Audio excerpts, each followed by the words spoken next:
día de hoy lo relacionado a la primera declaración. Entonces, de esta manera espero que ya ustedes tengan a bien su expediente y dentro del expediente que cada uno tenga, pues vamos a poder dar inicio, ¿verdad? Entonces, de esta manera poder ver con ustedes si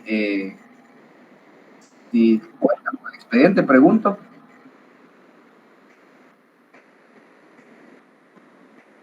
Sí, licenciado. Excelente. Entonces, con un expediente que tengamos va a ser suficiente para poder trabajar, ¿verdad? De esta forma, poder decirles a ustedes, vamos a dar inicio a la clase del día de hoy. Les voy a explicar previo a ya dar el ejemplo como tal de una primera declaración, les voy a poder explicar a ustedes lo que establece el artículo 82 del Código Procesal Penal respecto a una, en este caso, a una primera declaración.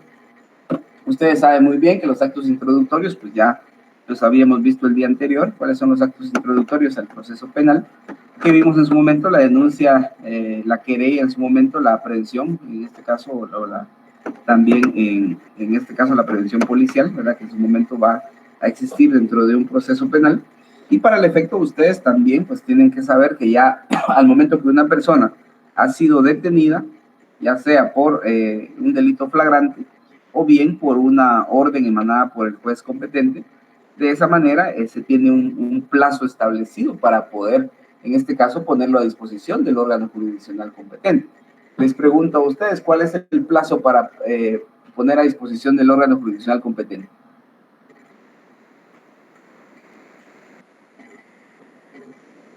24 horas. 24 horas. ¿Fundamento legal? Artículo 304. 304 de...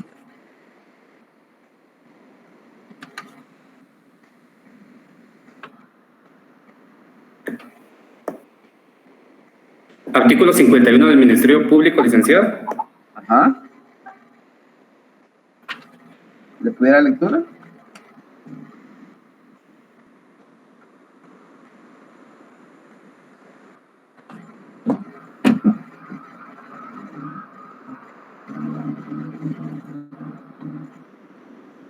Artículo 87, LIC. 87 ¿de qué ley? Código Procesal Penal, LIC. Ajá, por favor, si le pudiera lectura. Artículo 87. Oportunidad de autoridad competente. Si el sindicado hubiere sido aprehendido, se dará aviso inmediatamente al juez de primera instancia o al juez de paz en su caso, para que declare en su presencia, dentro del plazo de 24 horas a contar desde su aprehensión. El juez proveerá los medios necesarios para que en la diligencia pueda estar presente un defensor. Durante el procedimiento intermedio, si lo pidiere el imputado, la declaración será recibida por el juez de primera instancia. Solo hay ejemplo. Gracias. Ese es el fundamento, digamos, del Código Procesal Penal. Pero ahí se recuerdan ustedes que también hay un fundamento constitucional. ¿Recuerdan ustedes cuál es ese artículo?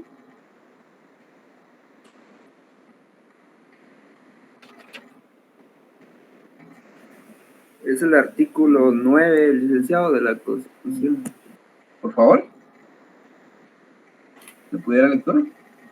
Interrogatorio a detenidos o presos. Las autoridades judiciales son las únicas competentes para interrogar a los detenidos o presos. Esta diligencia deberá practicarse dentro de un plazo que no exceda de 24 horas. Muchas gracias. Entonces ahí vemos nosotros lo que la ley establece, ¿verdad? La ley establece tanto en este caso en el artículo 9 de nuestra Constitución Política de la República de Guatemala, también como en este caso en nuestro Código Procesal Penal, ¿verdad? Que establece un plazo en el cual nosotros tenemos que llevar a cabo la primera declaración. Pregunto a ustedes, ¿qué pasa si ya pasaron 24 horas y a mí no, digamos, ya a cabo el desarrollo de la audiencia de primera declaración?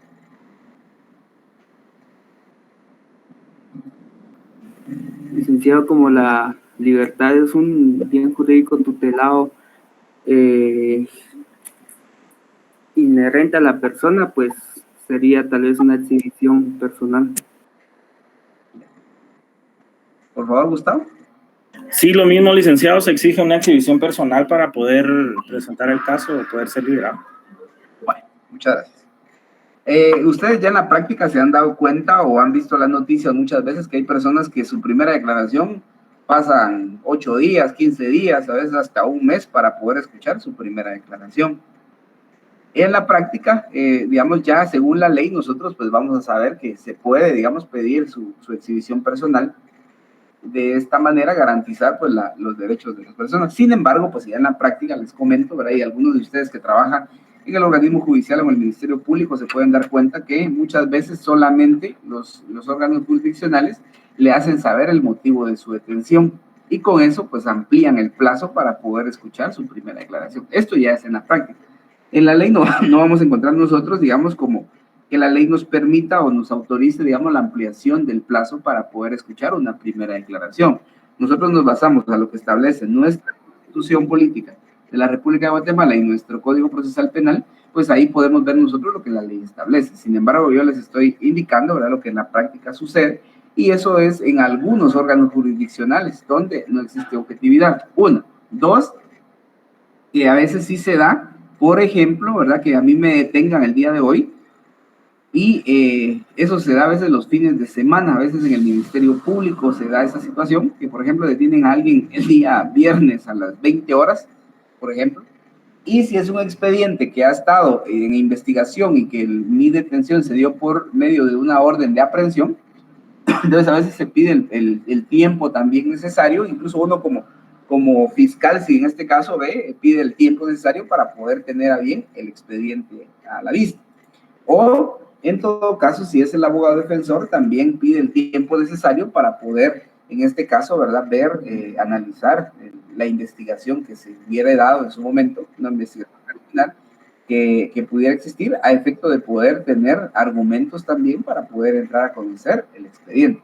Muchas veces los jueces también, ya sea de paso de primera instancia, más se dan instancia que ellos piden también el tiempo o ellos otorgan el tiempo necesario a efecto de tener, digamos, el expediente a la vista y poder tener, digamos, el panorama claro de los medios en su momento de investigación o medios de convicción que puedan tenerse en un momento dado para poder tener una resolución objetiva, ¿verdad? Entonces, les comento esto porque la ley establece ese plazo de 24 horas. Muy bien, ya habiendo llevado a cabo en su momento la aprehensión o la detención de la persona, dependiendo cómo se dio, como les digo, el hecho, ¿verdad? Y en qué circunstancias muchas veces la persona pudo haber sido detenida, entramos a lo que la ley establece. En este caso, la ley establece en su artículo 82, el Código Procesal Penal, el desarrollo de la audiencia, ¿verdad? Cuando hablamos nosotros de este artículo 82, es la audiencia de primera declaración.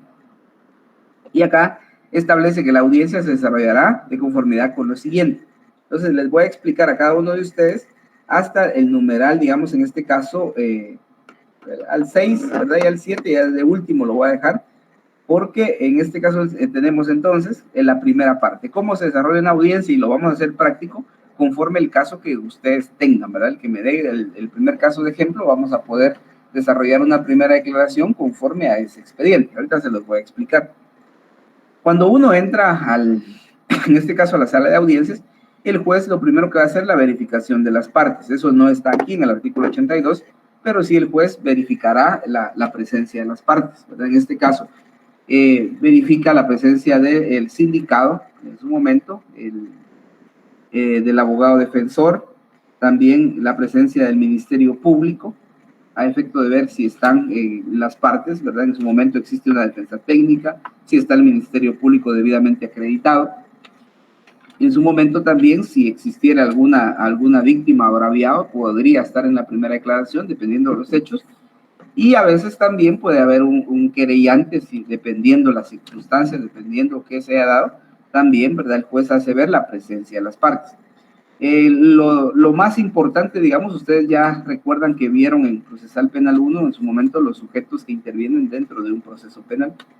Y de esa manera, pues ya, de esa forma, ya al momento de saber nosotros los sujetos del proceso penal, pues en ese sentido el juez da a conocer ya en la primera audiencia quiénes son les da la bienvenida y se identifica el juez, ¿verdad? ¿Quién es el juez? Si es de paz o de primera instancia, quien llevará a cabo la audiencia de primera declaración. Y por lo tanto, ya habiendo identificado, y esto es importante también que ustedes sepan, que cuando el juez, digamos, le explica con palabras claras y a veces sencillas a la persona, porque muchas veces puede ser, digamos, el detenido, en su momento una persona que no sabe leer ni escribir. Entonces el juez, en este caso, le tiene que explicar con palabras sencillas el objeto de la audiencia, es decir, qué se va a llevar a cabo. Le va a explicar también si en su momento tiene el derecho de ser asistido por un abogado. Si el abogado está ahí, le va a explicar. Si no tiene abogado, pues en su momento le pregunta si tiene un abogado de confianza, y si no, pues le van a asignar uno del Instituto de la Defensa Pública Penal. De la misma manera, le explica si tiene el derecho, ¿verdad?, a declarar o no declarar. Cuando a veces le dicen, si a alguien, digamos, a una persona que no sabe leer ni escribir, le dicen que pueden tener el derecho de abstenerse, muchas veces la persona pues no va a comprender qué es abstenerse, ¿verdad? Entonces, el juez le va a explicar, mire, usted aquí puede declarar o no, ¿verdad? Cuando usted tiene el derecho a declarar, puede explicar los hechos que pasaron, la forma en que se sucedieron los hechos, tiene el derecho de hacerlo o bien de no hacerlo, ¿verdad? Entonces, esa es la abstención que en su momento el juez tiene que explicar al sindicado, ¿verdad? En este caso, o al detenido. Sobre el que le asiste, ¿verdad?, que debe existir también el debido proceso. Y para el efecto, voy a pedir de favor a alguien de ustedes que le pueda dar lectura al numeral 1 del artículo 82, por favor. Yo se lo leo, Lick. Por favor. El juez concederá la palabra al fiscal para que intime los hechos al sindicado, con todas las circunstancias de tiempo, modo y lugar, su calificación jurídica provisional, disposiciones legales aplicables y descripción de los elementos de convicción existentes. Muchas gracias. Bueno, pregunto, ¿qué es intimación?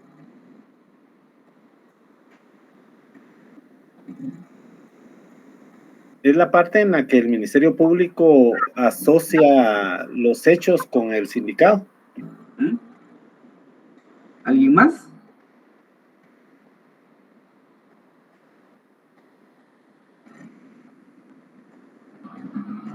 ¿Alguien más, compañeros? ¿Qué es intimación? Es la narración que realiza el Ministerio Público de los hechos, de los posibles hechos que haya cometido el sindicado. Excelente. Entonces, ¿qué es intimar o qué intime, verdad? En este caso, ahí recuerdan ustedes que consiste en la atribución de un hecho al sindicado. Es atribuirle, ¿verdad? En este caso, cuando ustedes escuchen la palabra intimación o intime, ¿verdad? Es la atribución que el Ministerio Público le hace al sindicado de un hecho. Es decir, me van a decir el hecho el cual me van a sindicar, ¿verdad? Porque ahí se recuerdan lo que les decía a un inicio también, cómo va cambiando el nombre de la persona dentro del proceso penal. Que la misma ley en su momento regula la forma en que va a ir cambiando el nombre de la persona, dependiendo, digamos, la etapa del proceso penal. Cuando nosotros tenemos en una primera declaración a la persona, ahí le vamos a llamar en su momento sindicado o imputado, ¿verdad? En este caso puede ser sindicado o imputado. Que ustedes utilicen los términos legales o léxico jurídico a efecto de poder tener claro, ¿verdad? Porque a veces nuestra mente se pierde con los términos legales para poder darles el nombre. A veces no identificamos en qué etapa le podemos denominar, en este caso, sindicado o imputado. Y de esta manera, en la primera declaración, en la primera parte, el fiscal viene y le va a intimar. Es decir, por ejemplo, ¿verdad? El fiscal del Ministerio Público va a decir, porque usted, Juan Pérez, el día 5 de febrero del año 2024, siendo las 5 horas con 15 minutos sobre la tercera avenida 2-24 de la zona 1 del municipio de Ciudad Vieja del departamento de Zacatepeques, cuando usted se transportaba por medio de su motocicleta color tal y tal y tal, y le va a explicar todas las características de la motocicleta, si está individualizada, con lujo de fuerza, ¿verdad? Y bajo amenazas y con un arma de fuego que portaba en la mano izquierda o derecha, despoja de sus pertenencias a la señorita, digamos, Andrea Suseli Rosario Pérez Zamora, y de esa manera, pues su conducta, al momento de, en este caso, al momento de despojar a sus pertenencias, usted se lleva consigo una bolsa de color negro y describen todas las características de la bolsa, la cual en su interior portaba un teléfono celular, la marca, el número de teléfono, la SIM y todo, ¿verdad? Lo que pueda tener el teléfono. Asimismo, una cartera con la cantidad de tanto de dinero que portaba los documentos personales de identificación. Y le van a explicar a la persona todo con lujo, digamos, de detalles.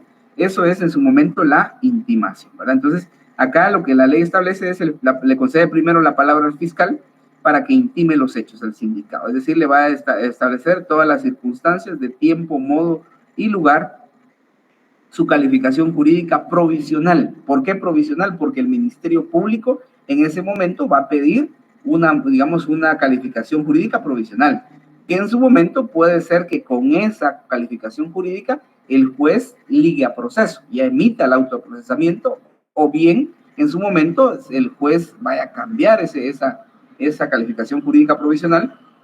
En su momento también las disposiciones legales aplicables y descripción de los elementos de convicción existentes. En esta parte de la calificación jurídica provisional, ya como profesionales también pueden darse cuenta, ¿verdad?, la importancia de poder conocer todos los tipos penales.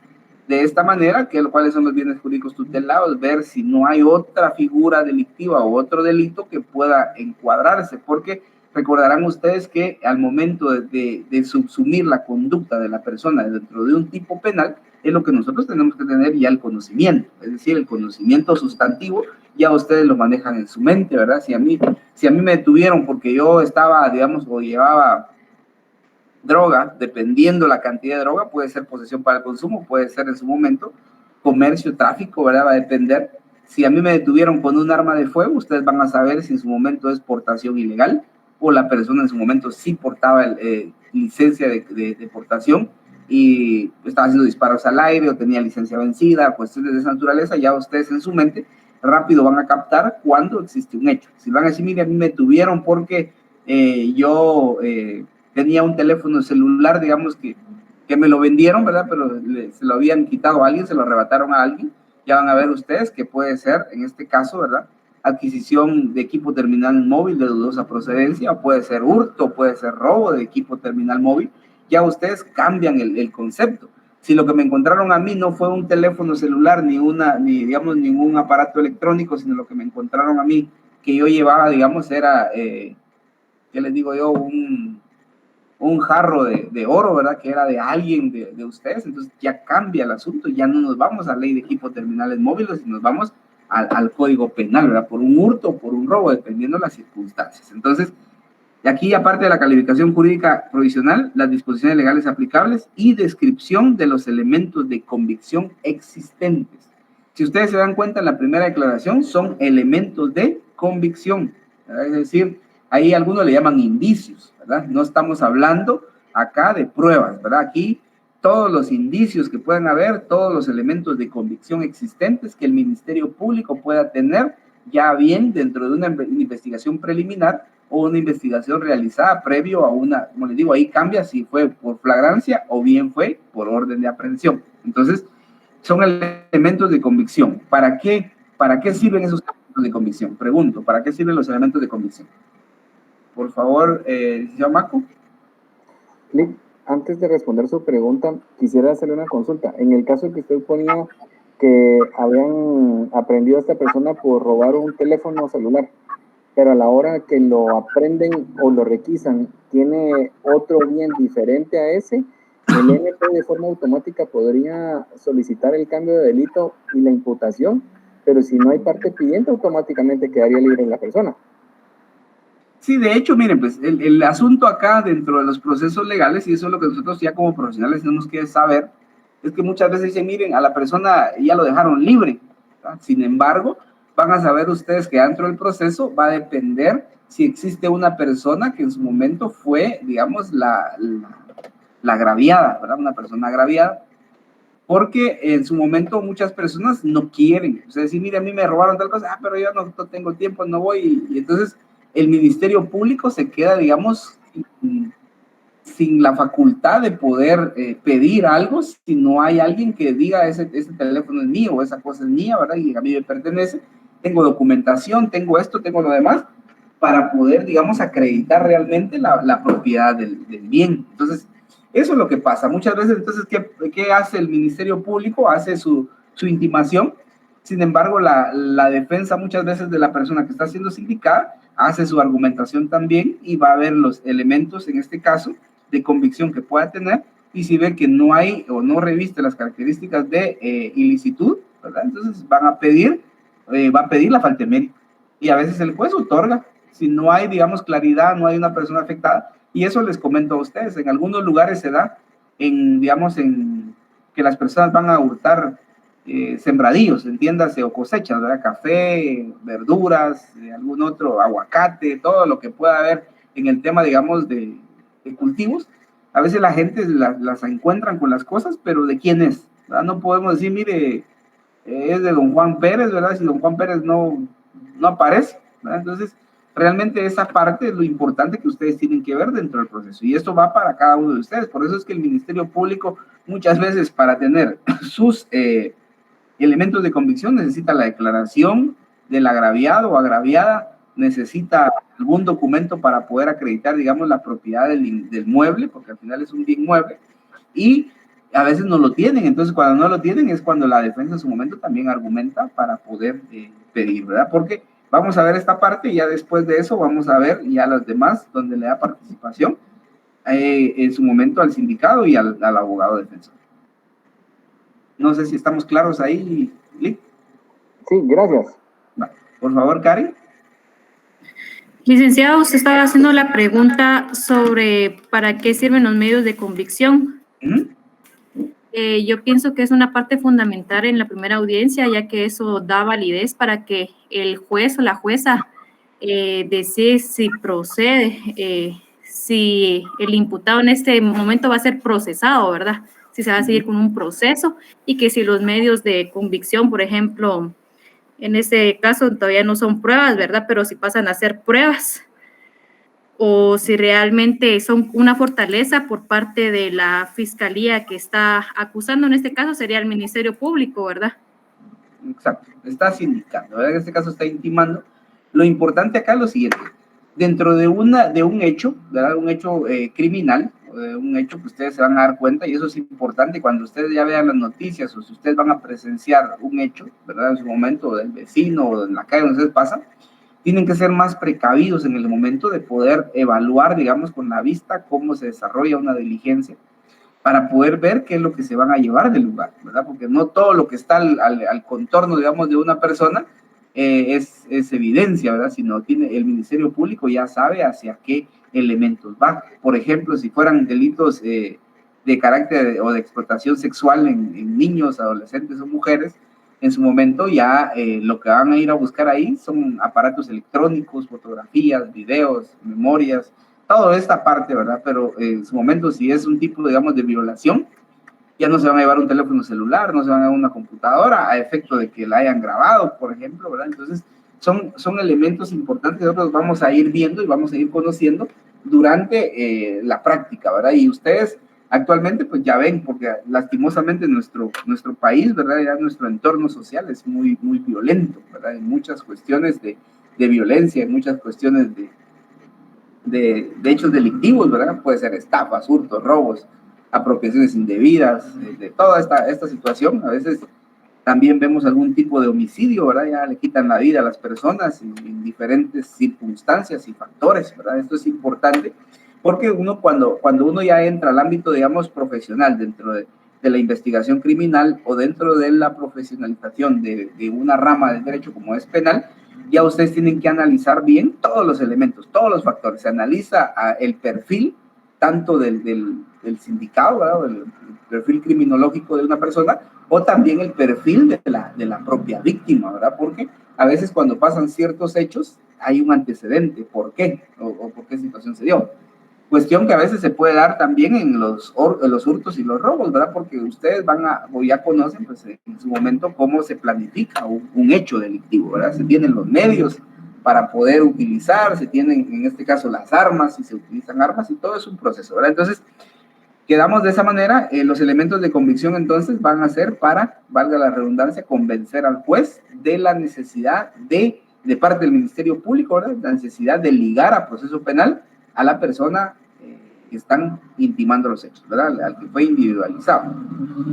Después de esto, le procede, ya el Ministerio Público hace su intimación, ya hace ver todas las formas de las circunstancias de tiempo, modo, lugar y forma, calificación jurídica, los hechos que le atribuye al sindicado, disposiciones legales aplicables, la descripción de los elementos de convicción existentes.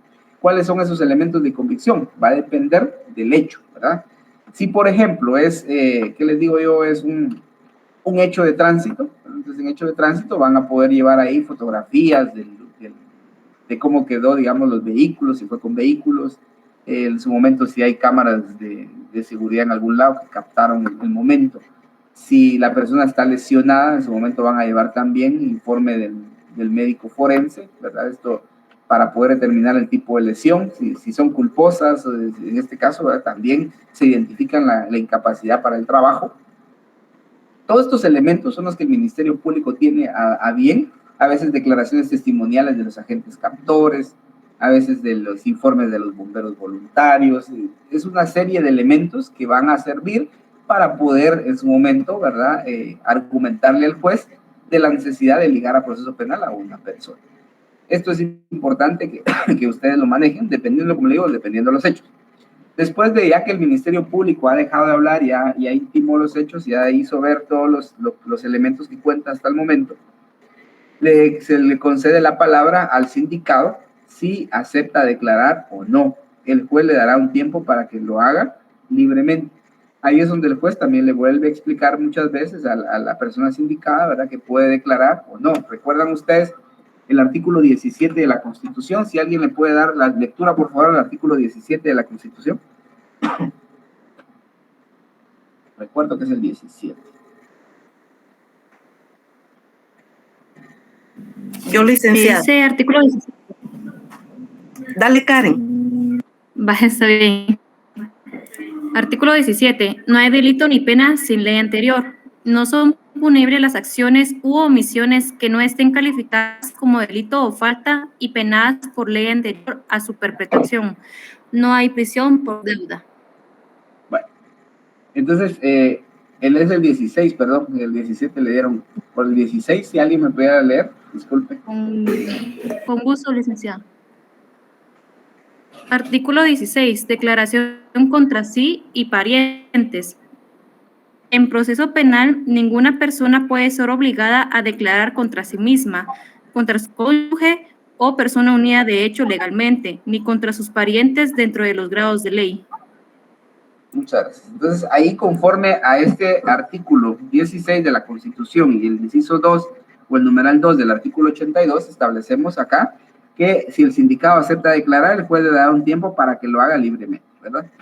Acá es importante que ustedes sepan, si son abogados defensores, en su momento, van a poder, digamos, analizar las circunstancias de cómo vieron ustedes la investigación, digamos, preliminar, que la misma persona que está siendo sindicada ya les tenga la confianza a ustedes, porque a veces, aunque uno sea en su momento el abogado, no le van a tener la confianza necesaria. A veces hay cosas que les van a negar, ¿verdad? Entonces, así, mire, yo no tuve nada que ver, a mí me están culpando, y a veces ya dentro de la audiencia, pues logran ir la individualización de la persona. Entonces, al final a veces no vale la pena que declaren, pero eso va a depender.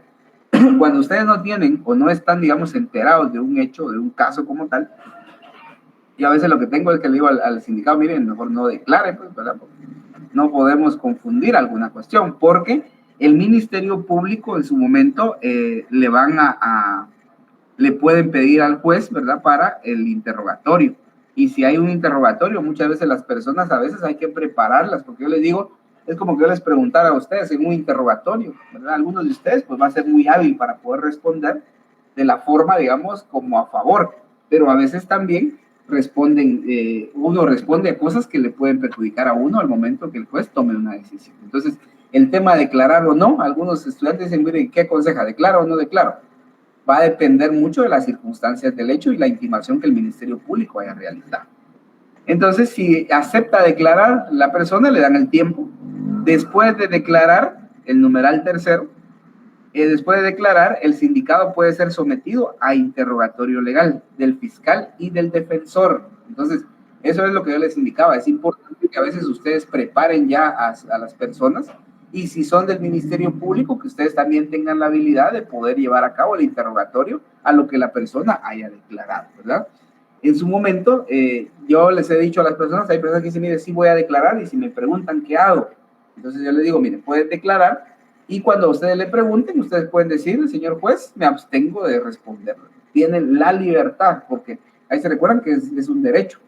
Y hay fiscales que en su momento también quieren decir, mire, pero si declaró, tiene la obligación de responderme. Entonces, en su momento decir, señor juez, me abstengo a responder, ¿verdad? Entonces, ya declaró, sí, pero a responder el interrogatorio, o de momento no recuerdo, ¿verdad? Entonces, esto es importante que ustedes lo manejen. Igual como abogados, ustedes también tienen que preguntar, ¿verdad? Pero ustedes no van a preguntar, usted lo mató, ¿verdad? Entonces, son cuestiones que a veces uno tiene que saber cómo preguntar. Por ejemplo, si estoy viendo un homicidio, y yo soy el abogado defensor, le voy a preguntar a la persona, ¿verdad? Si él, que le explique al señor juez, si se encontraba presente en el lugar tal y tal y tal. Entonces él va a manifestar en su momento, no, ¿verdad? Entonces, usted andaba con tal persona o usted era enemigo de tal persona, son situaciones que uno a veces va viendo cómo se desarrolla el caso y hacia dónde van a ustedes enfocar. Por eso les digo, en materia penal es importante a veces, no es solo leer, sino analizar cómo ustedes van a poder plantear una interrogante, ¿verdad? Y cuando ustedes van a poder, digamos, evaluar, aquí la ley pues no establece esto, sino dice el interrogatorio, ¿verdad? Pero lo que uno hace al final es evaluar las preguntas, ¿verdad?, que va a realizar y evaluar también a la persona. Porque si yo les digo, si yo interrogo a alguno de ustedes en este momento sobre un hecho, pues muchos de ustedes van a tener la habilidad de responder acertadamente. Pero si yo voy a interrogar de un hecho, digamos, similar o igual al de ustedes, a una persona, como les decía, que posiblemente no sepa leer ni escribir, ¿cómo va a responder? Y eso ustedes se van a dar cuenta. Ya en la práctica hay hechos en los cuales, por ejemplo, a una persona, yo tengo un caso en el cual una persona lo detuvieron con digamos, con un par de loros que están en la especie de peligro de extinción. Y la persona no sabía leer ni escribir. Entonces, alguien puede decir, mire, pero la ley del organismo judicial establece que nadie puede alegar ignorancia de su práctica en contraria a la ley. Sí, pero la persona en su momento que no sepa leer ni escribir va a saber que es una especie en peligro de extinción, por ejemplo. Entonces, a veces las personas lo hacen por necesidad, digamos, de sustento, ¿verdad? Pero esto ya son extremos, ¿verdad? Entonces, situaciones de estas que les planteo para que ustedes sepan que cuando ya uno empieza, cuando ustedes empiecen a litigar, indistintamente del punto que estén, si como Ministerio Público, como abogados o como querellantes o como jueces, que también ustedes tengan las consideraciones necesarias a las personas que en su momento se van a juzgar, ¿verdad? Esto es importante que ustedes lo manejen. Pasamos al siguiente, no sé si hasta el tercero hay alguna duda, compañeros. Rick, buenas noches. Buenas noches. Entonces, solo para aclarar y para confirmar, perdón, quiere decir que el declarar y el responder al interrogatorio no son obligaciones, ¿verdad? Puede abstenerse o puede hacerlo. Mire, usted puede abstenerse de declarar, ¿verdad? Si usted se abstiene de declarar, no hay interrogatorio de ninguna de las partes, ni del abogado defensor ni del Ministerio Público. Y si usted decide declarar, o si su patrocinado o la persona decide declarar, no está obligada en su momento a responder, digamos, al interrogatorio que le vayan a realizar. Ah, ya.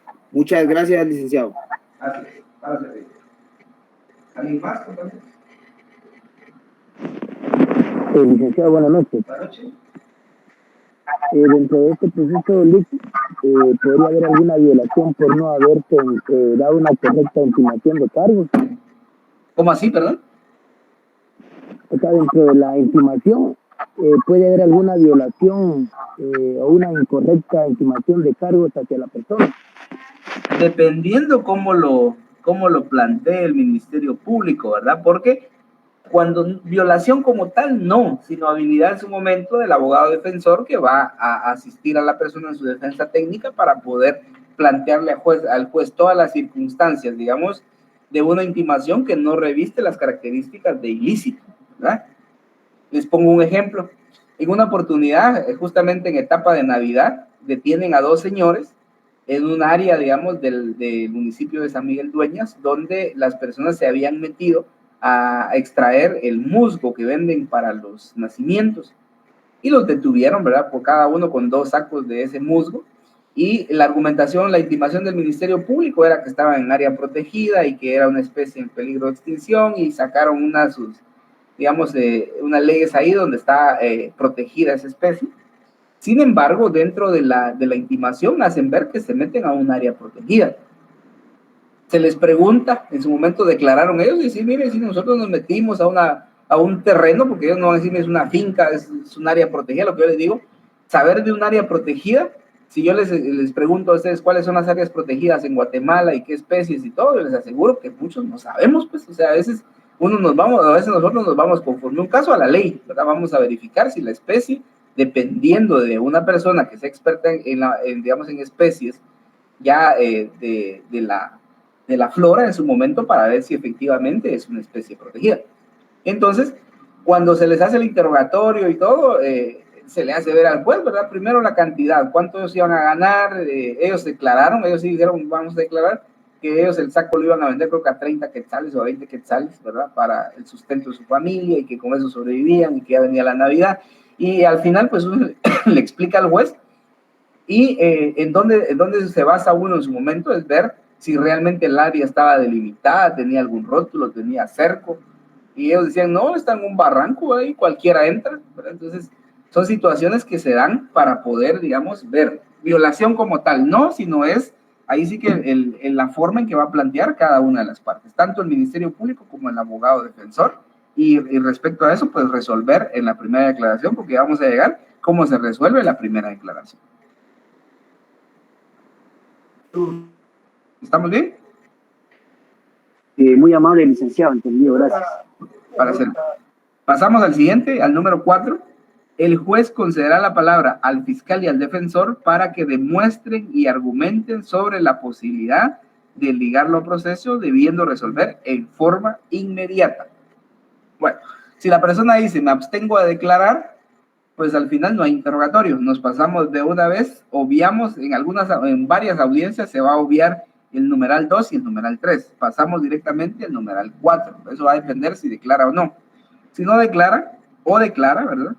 El juez concede la palabra al fiscal y al defensor para que demuestren y argumenten sobre la posibilidad de ligarlo a proceso, debiendo resolver en forma inmediata. Entonces, se le vuelve a conceder la palabra al Ministerio Público para que él, en su momento, argumente, ¿verdad? En este caso, demuestre y argumente sobre la posibilidad de ligarlo a proceso. Entonces, viene el Ministerio Público, toma la palabra nuevamente y va a volver a establecer, ¿verdad, señor juez? Tomando en cuenta que esta representación cuenta con los elementos de convicción que son suficientes y necesarios, y se ve la posibilidad que los hechos que han sucedido, que se le intimaron o que se le imputan al señor tal y tal y tal, están encuadrados en la norma como el delito, digamos, de robo agravado, con todas las circunstancias de tiempo, modo y lugar que se le han explicado al honorable juzgador. Se puede establecer que existen los elementos correspondientes, se cuenta con las declaraciones testimoniales, en este caso de la agraviada o de la víctima, las declaraciones testimoniales de los agentes captores, se cuenta con el embalaje, digamos, o la cadena de custodia del teléfono, lo que le han quitado, si tienen cámaras, digamos, o tienen videos, también videos o fotografías, si hay testigos también, porque a veces aparece alguien que sí es testigo. Entonces, le va a decir al juez, el Ministerio Público, que cuenta con todos los elementos, por lo que ve la necesidad de ligar a proceso penal al señor tal y tal por el delito, digamos, de robo agravado. Viene la parte del abogado defensor. El abogado defensor, en su momento, conforme a la intimación que le ha hecho el Ministerio Público a la persona, va a establecer al honorable juzgador, ¿verdad?, con fundamento en el artículo, en este caso, dependiendo qué va a pedir, ¿verdad? Si va a pedir que se cambie el delito, o va a pedir en su momento una falta de mérito, hay que sustentarlo, ¿verdad? Nosotros como abogados también tenemos que tener en cuenta, es importante, yo les digo, como uno como abogado, dependiendo, si está como Ministerio Público, el Ministerio Público tiene que ser una intimación bien hecha, porque si no, uno como abogado también puede hacerle ver al juez todas las, en este caso, digamos, las falencias de su investigación o de su intimación, para que el juez en su momento pues tenga la oportunidad de poder decretar una falta de mérito. Y a veces se dan las faltas de mérito dependiendo cómo el Ministerio Público haga la intimación, ¿verdad? Entonces, si yo voy a ser el abogado defensor, digamos, de esta persona, puede ser que pida una falta de mérito, o puede ser también que pida que no sea por el delito de robo agravado, sino puede ser por un robo, ¿verdad? ¿Por qué yo voy a pedir en vez de robo agravado un robo? porque voy a saber que si me lo ligan por robo agravado, no tiene medida sustitutiva, se va a quedar en prisión preventiva. Pero si se va por robo, tienes, digamos, opción a medidas sustitutivas. O se puede ir por un encubrimiento, dependiendo de las circunstancias, o bien me voy a ir de una vez, digamos, a extremos, conforme a lo que voy a sustentar, a una falta de mérito, ¿verdad? Entonces, supongamos, ahorita yo soy el abogado defensor, voy a decir, señor juez, habiendo escuchado la intimación que le realiza el Ministerio Público a mi patrocinado, el señor Freddy Rolando Mixtum Kuma, esta representación hace ver las siguientes situaciones que se dieron dentro de la intimación del Ministerio Público que no revisten las características de ilícito y tomando en cuenta los elementos de convicción presentados ante esta judicatura, no es procedente poder ligar a proceso a mi patrocinado, tomando en cuenta que no se tiene la identificación directamente de mi patrocinado, sino dicen únicamente características que lo identifican, por ejemplo, con una fotografía a través de lo que la Policía Nacional Civil hace a la agraviada. Asimismo, ver horarios diferentes, toda vez que mi patrocinado, digamos, si declaró, él indicaba que ese día, a esa hora, no se encontraba en dicho lugar. Situación que puedo acreditar, por ejemplo, con una compra, con una fotografía. Y ahora que todo el mundo dejan rastros, ¿verdad? Cada uno de ustedes va a algún lugar muchas veces y toma una fotografía y la sube a su red social. Ustedes dejan, digamos, como un rastro de dónde estuvieron, a dónde fueron, lugares. O sea, les digo, ahora en la actualidad, todo lo que ustedes suban a una red, todo lo que sea a través de un medio de comunicación, va a dejar un rastro. Para bien o para mal, les va a dejar un rastro. Entonces, ya ustedes de aquí en adelante tienen que cuidarse de lo que hagan, ¿verdad? Para poder ver si se van a meter a cosas malas, no poder dejar un rastro, pero eso ya va a depender de ustedes, ¿verdad? Entonces, yo vengo y voy a argumentar que conforme a todas estas falencias, que no se cuenta con esto, no se cuenta con esto, no se cuenta con lo otro, entonces de esta manera, honorable juzgador, considera esta representación que la situación y la conducta de mi patrocinado no encuadra dentro del delito o la tipificación que hace el Ministerio Público de robo agravado, y con fundamento en el artículo 272 del Código Procesal Penal, honorable juzgador, procedo a solicitarle a usted, a favor de mi patrocinado, una falta de mérito, tomando en cuenta que el artículo 272 del Código Procesal Penal establece que si no concurren los presupuestos para dictar un auto de procesamiento, en este caso la ley establece con prisión preventiva, en este caso el tribunal declarará la falta de mérito, no aplicará ninguna medida de coerción. Esto tomando en cuenta, honorable juzgador, que la falta de mérito no cierra irrevocablemente un proceso penal, por lo que el Ministerio Público tendrá en su momento también la facultad de poder establecer la posible participación de mi patrocinado y asimismo poder reaperturar el proceso penal correspondiente en el momento oportuno que cuente con los medios de convicción correspondientes para poder tener la necesidad de ligarlo al proceso, ¿verdad? Entonces, digamos, es una argumentación así sencilla. Obviamente ya dentro de un proceso penal uno tiene toda la documentación, tiene todos los elementos para poder argumentarle al juez. De esta forma, yo les digo, ustedes van a tener que ir argumentándole al juez en su momento con fundamento legal, con los hechos, y esto ustedes lo tienen que saber, porque ahí se recuerdan ustedes que el proceso penal es oral, un principio de la oralidad, y ustedes tienen que tener la argumentación. No pueden decirle, les comento yo a ustedes, a Wilson, el artículo es 272 del Código Procesal Penal. No pueden decir ustedes, yo he estado en algunas audiencias, bueno, en varias, ¿verdad? Y en una oportunidad recuerdo a un colega que en su momento fue, y escuchen la argumentación, para que ustedes vean que ya en la práctica ustedes van a ver cada cosa, y espero que a ustedes no les pase como abogados que vayan en su momento a plantear algo como esto. Le dan la palabra a la persona que estaba siendo, digamos, ligado a proceso penal por un delito de negación de asistencia económica. Y dice la argumentación del abogado: señor juez, yo le pido que no deje en prisión preventiva a mi patrocinado porque él tiene hijos que mantener.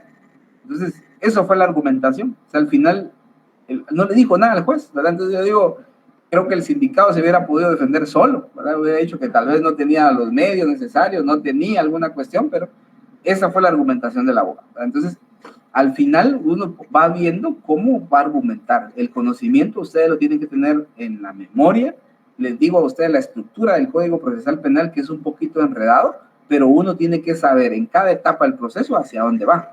Porque no les voy a decir, ustedes tienen que tener de memoria el contenido del Código Procesal Penal, sino tienen que tener ustedes muchas veces en la mente estructurada la forma del proceso penal y saber hacia dónde acudir, porque el juez no les va a negar a ustedes que en su momento ustedes se fundamenten, ¿verdad? Sin embargo, uno tiene que tener en cuenta, digamos, en su argumentación, en su planteamiento de tesis, el orden de sus ideas para poder hablar de una forma ordenada y que al final ustedes puedan, digamos, pedir lo que quieren, ¿verdad? Porque les comento, a mí una oportunidad me pasó, argumenté tanto que al final se me olvidó pedir lo que tenía que pedir, ¿verdad? Que era la falta de mérito en su momento o cambiarle el delito, ¿verdad? Entonces, esa es la argumentación en su momento del fiscal y del defensor.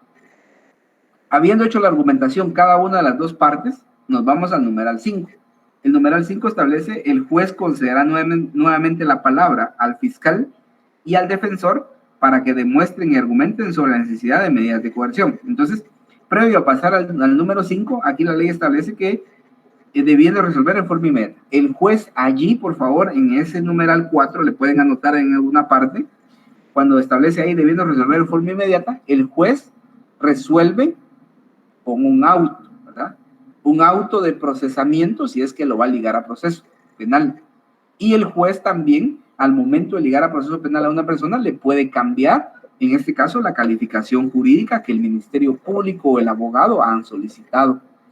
Viene el juez y puede ligar a proceso. Por ejemplo, si el Ministerio Público estaba pidiendo por un robo agravado, el abogado puede pedir, digamos, un hurto o un robo. El juez puede venir y tomar en cuenta algunas de las argumentaciones ya vertidas o bien puede resolver de forma diferente, ¿verdad? Puede decir el juez, se liga a proceso a la persona por el delito ¿qué les digo yo?, de encubrimiento propio, ¿verdad? Entonces, dependiendo. Uno, como abogado, lo primero que tiene que saber, si es defensor, en la primera declaración es ver que no lo liguen a proceso penal por un delito, digamos, que esté contemplado en el artículo 200, si no mal recuerdo, ahorita vamos a ver el 264 del Código Procesal Penal, de aquellos delitos que no tienen, digamos, la aplicación de una medida sustitutiva. Cuando nosotros vemos las medidas sustitutivas, en ese sentido tenemos que ver y tenemos que hacer todo lo posible que no lo liguen por ese delito, porque si no, ustedes no van a poder, o la persona no va a poder gozar de medida sustitutiva y lo van a mandar directamente a prisión preventiva. Eso lo van a encontrar ustedes en el artículo 264. Si lo vemos por párrafos, están todos los numerales. Primer párrafo, los numerales del 1 al 7, después a otro párrafo. Después de los numerales, en el tercer párrafo van a encontrar ustedes aquellos delitos que no podrá concederse, ninguna medida sustitutiva. Entonces, es para que ustedes tengan en cuenta esa parte. Entonces, el juez resuelve y como les dije ahí, pueden anotar ustedes, puede ser un autoprocesamiento o también puede otorgar una falta de mérito. En ese numeral 5. Numeral 4, perdón. Ya después pasamos al numeral 5. ¿Alguien que lee lectura, por favor?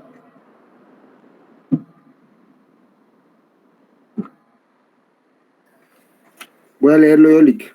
Por favor, gracias. El juez concederá nuevamente la palabra al fiscal y al defensor para que demuestren y argumenten sobre la necesidad de medidas de coerción, debiendo el juez resolver de forma inmediata. Excelente. Entonces, ahí tenemos, se le vuelve a conceder la palabra nuevamente al fiscal y al defensor para que demuestren y argumenten sobre la necesidad de medidas de coerción, debiendo el juez resolver en forma inmediata. Entonces, cuando el juez va a pedir, digamos, que se le concede la palabra nuevamente al Ministerio Público, entonces les comento qué tienen que hacer ustedes dependiendo si son Ministerio Público.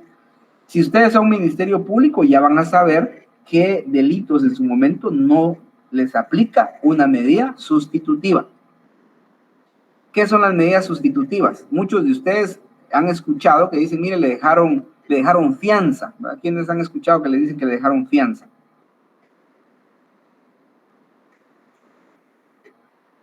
¿Alguno de ustedes ha escuchado que dice la gente, mire, es que le dejaron fianza? ¿Sí? ¿Sí? Bueno, ¿cómo se llama técnicamente eso? Caución económica. Ahí dice Johanna y también Diego, caución económica. ¿Dónde encontramos esto? Nos vamos al artículo 264 del Código Procesal Penal. En el artículo 264 del Código Procesal Penal establece las medidas sustitutivas. establece el artículo 264, siempre que el peligro de fuga o de obstaculización a la averiguación de la verdad puedan ser razonablemente evitados por aplicación de otra medida menos grave para el imputado, el juez o el tribunal competente de oficio podrá imponerle alguna de las medidas siguientes. Y aquí tiene todas las medidas sustitutivas que pueden, estas son medidas sustitutivas a la prisión preventiva. Hay jueces que lo que buscan es la prisión preventiva y hay fiscales del Ministerio Público que también buscan la prisión preventiva. Sin embargo, poder decirles a ustedes que la prisión preventiva, la misma ley en su momento lo establece, ¿verdad? Que la prisión preventiva, se podrá ordenar la prisión preventiva después de ir al sindicado, pero también la ley establece, ¿verdad? Que en ese mismo artículo 259 del Código Procesal Penal, que la libertad no debe restringirse, sino en los límites absolutamente indispensables para asegurar la presencia del imputado en el proceso. ¿Verdad? De esta manera, entonces, el artículo 264 es importante que ustedes lo sepan. Si son Ministerio Público, pues definitivamente, ¿verdad? Ustedes si son objetivos, pues van a decir que lo liguen a proceso, ya está ligado al proceso, y las medidas de coerción se pueden otorgar medidas sustitutivas. Hay fiscales que dicen, señor juez, tomando en cuenta que, digamos que ahorita voy a hablar como fiscal, ¿verdad? Me conceden la palabra conforme al numeral 5. Como fiscal, le voy a decir, señor juez, habiendo ligado a proceso penal al señor Juan Pérez, esta representación considera oportuno y tomando en cuenta que la persona, y esto es importante también que ustedes lo vean, porque hay personas que no llevan DPI, a veces yo me llamo Juan Pérez, pero no tengo DPI, lo perdí, no tengo y no hay nada. Entonces ustedes como abogados también tienen que acreditar quién es la persona. Ahí se recuerdan el documento personal de identificación. Y si no lo tienen, un certificado de documento personal de identificación o en todo caso un certificado de nacimiento. Aunque sea mayor de edad, si no tengo otro documento, pues un certificado de nacimiento y con eso lo puedo identificar, ¿verdad? Entonces, yo voy a pedir como fiscal entonces, señor juez, tomando en cuenta que el señor tal y tal, ¿verdad? No ha sido acreditado, no sabemos de su personalidad como tal, y de esa forma, honorable juzgador, considera esta representación que puede existir un peligro de fuga toda vez que la persona no ha sido debidamente identificado, por lo que considera oportuno poder otorgarle en ese sentido la prisión preventiva y que el mismo sea trasladado para en este caso para el preventivo para hombres y mujeres del departamento de Chimaltenango. Por favor, Diego.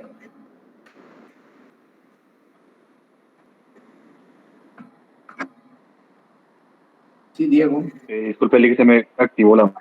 No tenga. Por favor, Lick, Marco. Lick, en este caso, por ejemplo, si usted fuera el fiscal y no pudiera ser identificada la persona, podría pedir el apoyo de la PNC a efecto de que se le identificara con ese MI3.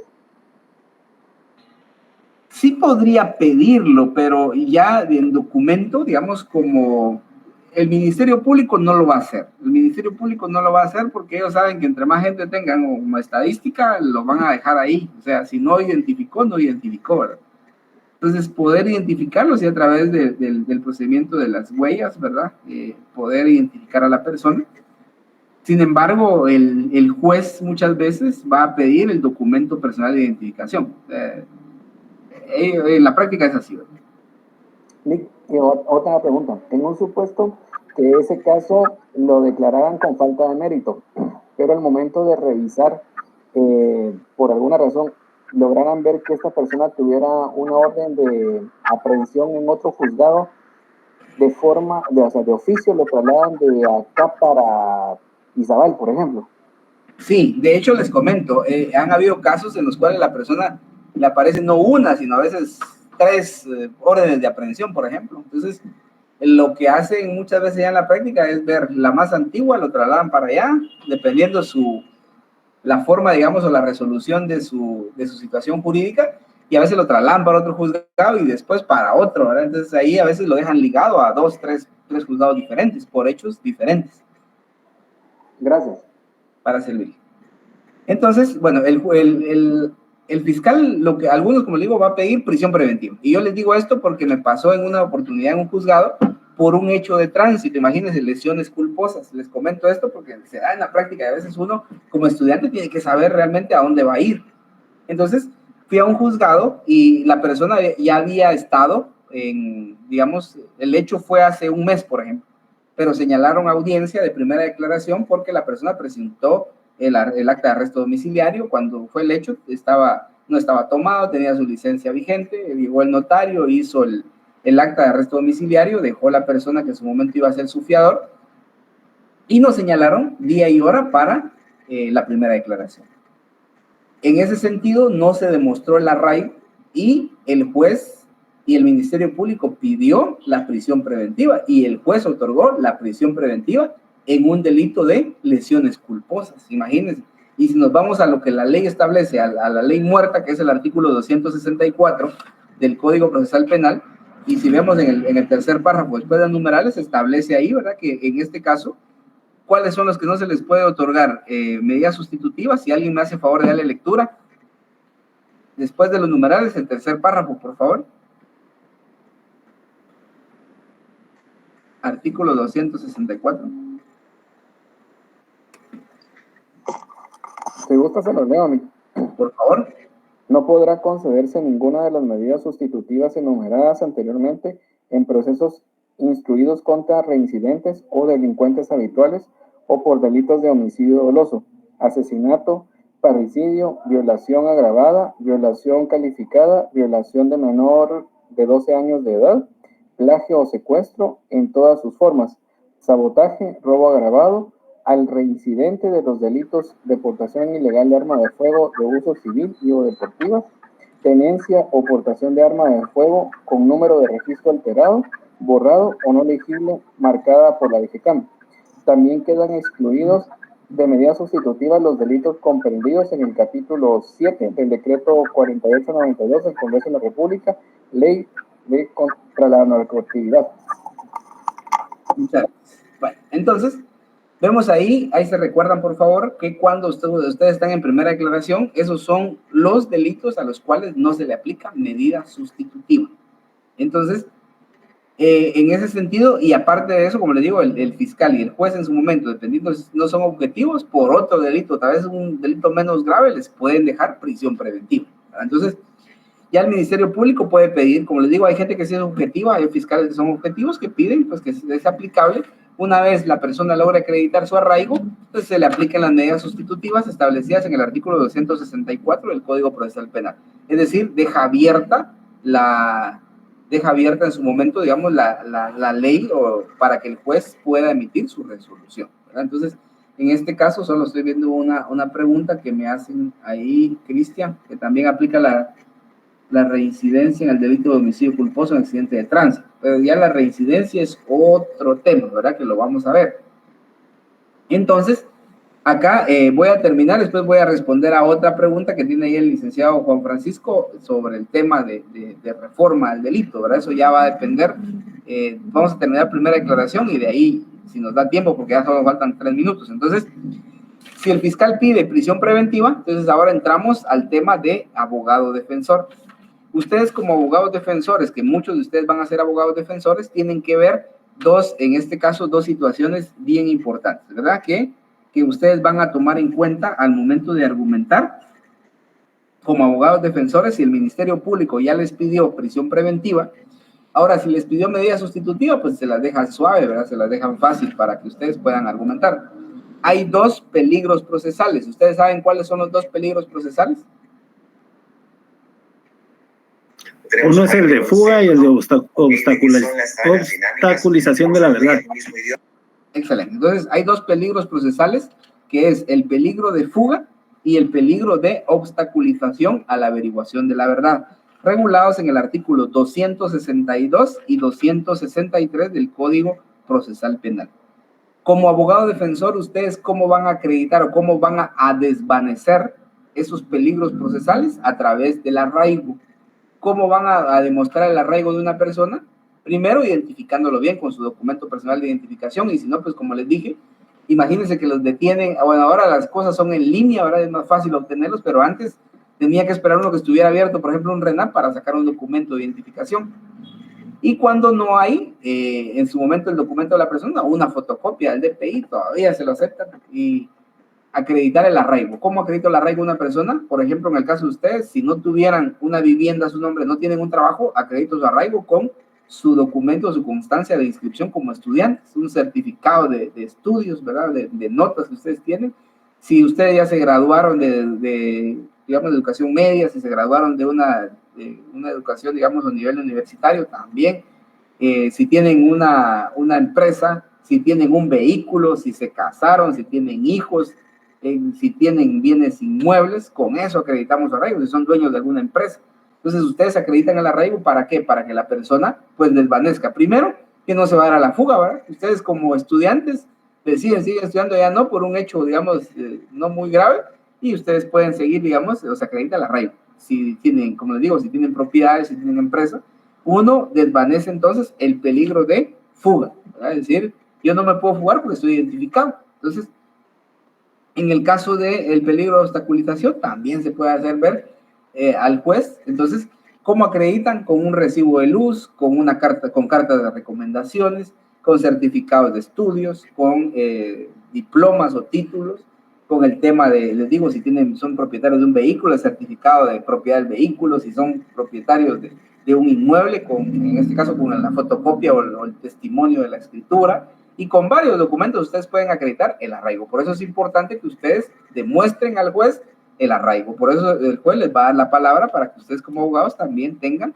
que ir a argumentar, ¿verdad? No van a llegar a una audiencia sin ningún documento porque seguro les van a dar prisión preventiva. Esto es importante.